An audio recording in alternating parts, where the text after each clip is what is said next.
শুকুৰবাৰ নিশা নাহৰবেজেৰা গাঁৱৰ ভৱেশ পেগু নামৰ যুৱকজনৰ ঘৰত প্ৰায় ২০-২৫জনীয়া এটা দুৰ্বৃত্তৰ দলৰ আক্ৰমণ কৰাৰ অভিযোগ। ঘৰৰ টিনপাত, এখন বাহন লগতে দুখনকৈ মটৰচাইকেল ভাঙি দিয়ে দুৰ্বৃত্তৰ দলটোৱে। ভুক্তভোগী এজনৰ মতে একেখন গাঁৱৰ এজন যুৱকৰ সৈতে গাঁৱৰে কাষৰ তিনিআলিত ব্যক্তিগত লেনদেনৰ বিষয়ে কিছু কথা পাতি থকাৰ সময়তে বন্ধুজনৰ সহযোগী কেইজনমানৰ সৈতে কিছু কথাৰ কটাকটি হৈছিল। যদিও কোনো বাক বিতণ্ডা নকৰাকৈ নিজ গৃহলৈ উভতি আহিছিল ভৱেশ পেগু। তেনে সময়তে সেই বন্ধুজনে নিশা প্ৰায় ২০-২৫জনীয়া এটা দুৰ্বৃত্তৰ দলক লগত লৈ ভৱেশ পেগুৰ ঘৰত আক্ৰমণ কৰাৰ অভিযোগ উত্থাপন হৈছে। লগতে নিশাই ঘটনাস্থলীত জোনাই আৰক্ষী উপস্থিত হৈ ঘটনাস্থলী পৰিদৰ্শন কৰি ঘটনা সন্দৰ্ভত তদন্ত অব্যাহত ৰাখিছে। মানুহজনৰ নাম ভাস্কৰ দলে।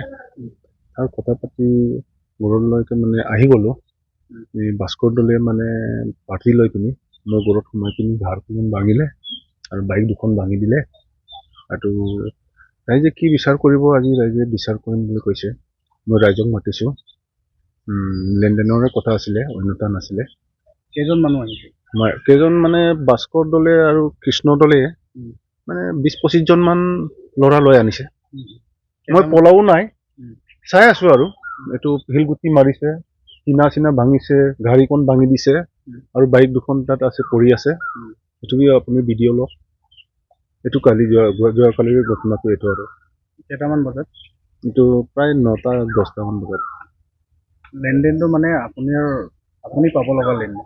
মই পাব লগা এইটো ভাস্কৰ দলেৰ লগত। আৰু তাৰ লগত এইটো কথা পতা আহি থকাৰ পাছত এইটো কৃষ্ণ দলে, নামাল দলে আৰু চিৰাজ দলে পাৰ্টি লৈ আহি কিনি মোৰ ঘৰখন ভাঙিছে, গাড়ী ভাঙিছে, বাইকখন ভাঙিছে, ভিতৰত দি সোমাই পিনি পুৰা চকী টেবুল ভাঙিছে। এইটো চবটো আপুনি ভিডিঅ'টো লওঁ আৰু।